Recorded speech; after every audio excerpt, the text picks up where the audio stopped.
I remember that very well.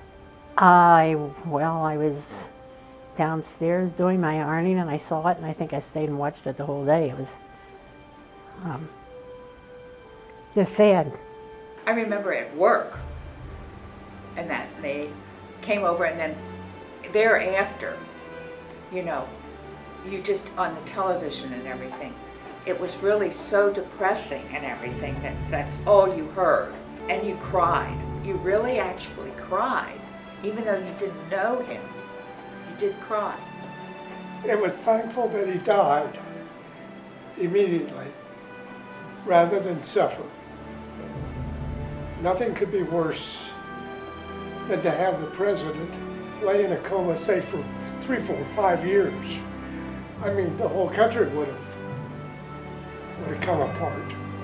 I think people were upset that they didn't really know what would be happening in the future because it was an unknown. Someone came in and said, "What horrible news," and we didn't know what she was talking about. Well, there was a speaker in the room when it was a classroom.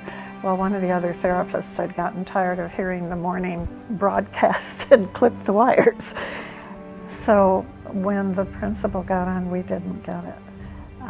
So we got it then. And yeah, the first thing is you wonder why and how.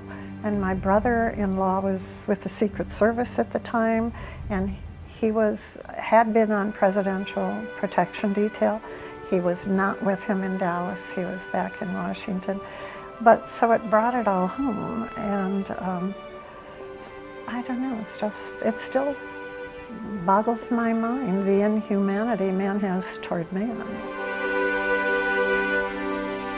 And my sister, in the back of her car, on the highway in Louisville, Kentucky, when we heard it over the radio.